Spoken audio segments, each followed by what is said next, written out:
तो सबसे पहले आज हम लोग क्या सीखने वाले हैं कि एमएसटी सीईटी का प्रिपरेशन कैसे करना है। जैसे एमएसटी सीईटी 2023 जैसे प्रीवियस ईयर्स में हुआ था वैसे ही सेम होने वाला है। फिर डिफरेंस क्या है? कुछ भी नहीं है डिफरेंस। ये जो आपके वेटेज दिए हुए हैं, सबसे पहले जैसे एमएसटी सीईटी क्या है, नो निगेटिव मार्किंग।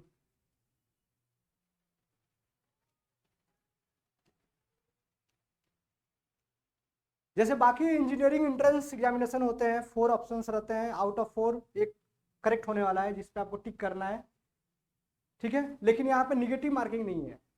तो इसमें जो बच्चे भी पढ़ाई करेंगे उनका ज़्यादा प्रोबेबिलिटी रहेगा अच्छे मार्क्स लाने का, परसेंटाइल अच्छे लाने का। क्योंकि जब जेई का एग्जाम देते हो या बाकी कम्पिटिटिव एग्जाम देते हो जहाँ पे आपको निगेटिव मार्किंग आने का डर रहता है, तो वहाँ पे क्या करते हैं हम 100% जब श्योर नहीं है तो हम लोग क्रॉस कर देते हैं, नहीं सॉल्व करते हैं क्वेश्चन को कि हमारा निगेटिव में चला जाए। लेकिन सीईटी में क्या है कि अगर आपने हाफ चांसेस भी लेके किया तो आपका मोस्ट प्रोबेबल है कि अगर करेक्ट हो जाता है तो मार्क्स मिल जाएंगे, और इनकरेक्ट हो गया तभी भी कुछ मार्क्स कट नहीं होंगे आपके। तो no negative marking, negative marking यहाँ पे है ही नहीं। ये सबसे बड़ा बेनिफिट है जो सबके लिए है। लेकिन हमारा जो जो भी एंट्रेंस एग्जामिनेशन रहते हैं वो क्या रहते हैं, वो कॉम्पिटिटिव जो भी एग्जामिनेशन है वो क्या है, ऐसा कुछ नहीं है कि मुझे 95% लाना है, 96% लाना है।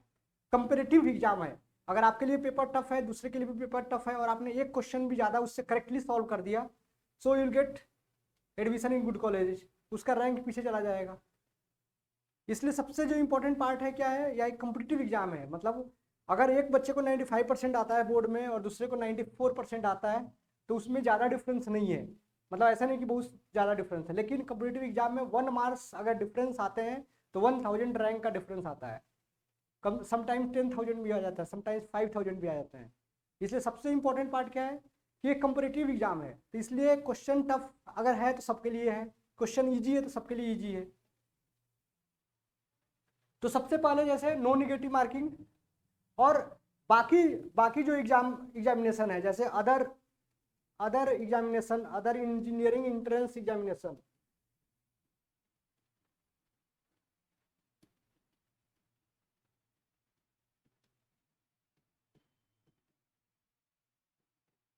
जो वेटेज आते हैं वो क्या रहते हैं, सेम रहते हैं।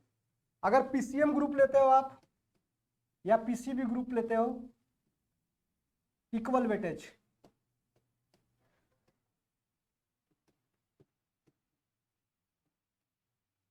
आ रहा है समझ में? लेकिन सीईटी में क्या है, इक्वल वेटेज नहीं है। अगर आप पीसीएम ग्रुप के हो तो देखो मैथ्स के लिए 100 मार्क्स है। जब भी आप पीसीएम ग्रुप का बात करोगे इंजीनियरिंग के लिए तो टोटल 200 मार्क्स होते हैं आपको, जिसमें 100 मार्क्स मैथ्स के लिए है। 100 मार्क्स ये साइन फॉर मैथ्स, और रेस्ट जो 100 मार्क्स है divided in 2 group, physics and came, तो ये 50-50 मार्क्स के हैं। तो जिस बच्चे का मैथ्स अगर ज्यादा अच्छा है उसका प्रोबेबिलिटी ज्यादा अच्छा है रैंक लाने का, इसलिए मैथ्स का वेटेज काफी ज्यादा है। देखो आप 100 मार्क्स, पीसीबी ग्रुप में क्या है 100 मार्क्स का बायो रहता है। फिजिक्स केमिस्ट्री के लिए क्या है 50 मार्क्स। ये देखो फिजिक्स और केमिस्ट्री दोनों मिलकर 100 मार्क्स होने वाला है, मतलब ये 50 marks and this is for 50 marks. Timing दोनों में सेम होने वाला है। जैसे 2 शिफ्ट में पेपर हो रहा है आपका, तो टाइमिंग कैसे है, दोनों में सेम है। देखो 90 मिनट्स 90 मिनट्स, टोटल कितने हुए, 3 आवर्स का पेपर हुआ। समझ में आ रहा है कि नहीं? जब भी हम कंपैरिजन करते हैं दूसरे कॉम्पिटिटिव एग्जामिनेशन से तो 11th-12th का उनका खुद का वेटेज रहता है, ऐसा कुछ ये नहीं रहता है। लेकिन सीईटी में एक फायदा क्या है कि बच्चे 12th पढ़े रहते हैं और 12th का वेटेज ज्यादा है, 80% आपका 12th है। मतलब देखो जैसे अगर मैथमेटिक्स की बात करते हैं तो टोटल 50 क्वेश्चन आने वाले हैं। टोटल हमारे कितना आने वाला है 50, 10 question from class 11th and 40 question from class 12th। Yes और नो? फिजिक्स में भी 10 question from class 11th and 40 question from class 12th।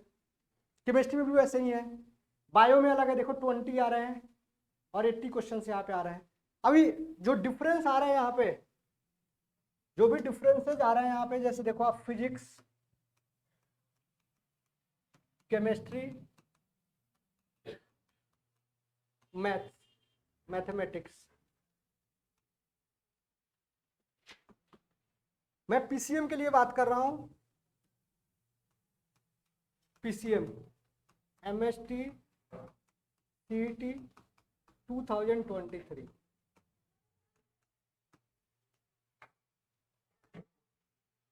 Physics 50 marks, chemistry 50 marks, maths 100 marks. Question जो आने वाले हैं 10 question from class 11th, 40 question from class 12th and from 11th। जो marks है वो होने वाले हैं 10x1, मतलब 10 और 41x40, तो टोटल मार्क्स कितना होगा 50। केमिस्ट्री में भी फिक्स वैसे ही आने वाला है आपको 11th 10x1 and 12th 40x1, so that is 40। Timing जब भी देखोगे तो दोनों के कंबाइंड पेपर होते हैं। यहाँ पे टाइमिंग जब भी देखोगे कंबाइंड पेपर हमारे 90 मिनट्स।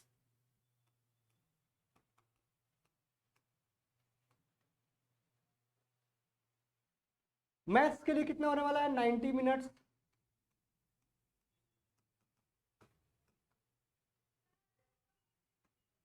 टेन क्वेश्चन और 40 क्वेश्चंस, 10x20 मार्क्स, 20 मार्क्स लिख दिया यहाँ पे। 40x2 मतलब 80 मार्क्स। टोटल 100 मार्क्स को हमने 20 + 80 मार्क्स में डिवाइड कर दिया है, 100 मार्क्स। 1 क्वेश्चन कितने मार्क्स का होने वाला है 2 मार्क्स का होने वाला है। इसलिए मैथ्स पे ज़्यादा वेटेज है, मैथ्स पे टाइमिंग भी कम है। आ रहा है नहीं समझ में? टाइमिंग भी कम है क्योंकि फिजिक्स केमिस्ट्री जब भी आप पढ़ाई करते हो उसमें बहुत सारे थ्योरेटिकल क्वेश्चंस आते हैं जिसमें सॉल्विंग नहीं करना पड़ेगा आपको, जिसपे सॉल्विंग नहीं करना है। लेकिन वैसे मैथ्स में नहीं है, मैथ्स में आपको मोस्ट ऑफ द क्वेश्चन में सॉल्व ही करना है। अगर एक जो चैप्टर आपने छोड़ दिया मैथमेटिकल लॉजिक अगर छोड़ दिया तो बाकी में सब में आपको सॉल्व ही करना है। तो क्लास 11th का जो वेटेज है 20% और क्लास 12th का 80%। और मैं समझता हूं कि ऐसे वेटेज से अगर आप पढ़ाई करोगे और अगर आपने छोड़ दिया 11th क्लास की, नहीं हम डायरेक्टली 12th पढ़ के जाते हैं पहले। सो 11th के जो भी टॉपिक है that is pre required part for MST CET. अगर आपके ट्रिग्नोमेट्री अच्छे नहीं है तो आप आगे क्वेश्चन सॉल्व नहीं कर सकते हो 12th के ट्रिग्नोमेट्री को। अगर आपको परम्यूटेशन कॉम्बिनेशन नहीं आता है तो फिर आप प्रोबेबिलिटी क्वेश्चन सॉल्व नहीं कर पाओगे। इसलिए 11th क्लास के बहुत सारे टॉपिक जो सीईटी में नहीं है, मतलब डायरेक्टली नहीं है, लेकिन उसके एप्लीकेशंस आते हैं, जैसे एपीजीपी है, काफ़ी एप्लीकेशन आते हैं, बाइनोमियल थ्योरम। सो जो भी सिलेबस दिया है सिलेबस तो मुझे पढ़ना ही है, जो भी सिलेबस दिया है सिलेबस तो मुझे पढ़ना ही है। नेक्स्ट क्या करना है ये देखो आप, whole syllabus of class 12th, the questions will be set on whole syllabus of class 12th of physics chemistry bio and mathematics। जो क्लास 11th का टॉपिक है, जैसे यहाँ पे देखो ट्रिग्नोमेट्री 2 दिया हुआ है, स्ट्रेट लाइन दिया है, सर्कल दिया है, measures of dispersion, probability, complex number, permutation and combination, function, limit and continuity. ये जो क्लास 11th में पढ़े हुए थे ये सब दिया हुआ है, तो ऑलमोस्ट सारे ही कवर हो रहे हैं। इसलिए जब भी हम लोग स्टार्ट करेंगे तो ऐसे स्टार्ट करेंगे कि जो भी प्री रिक्वायर्ड पार्ट है क्लास 12th के लिए, क्लास 12th नहीं क्लास एमएसटी सीईटी के लिए, क्योंकि ऐसे 11 12 हम पढ़ाई नहीं कर रहे हैं। हम लोगों ने तो 11 12 ऑलरेडी पढ़ाई कर चुके हैं, 12th का एग्जाम भी दे चुके हैं।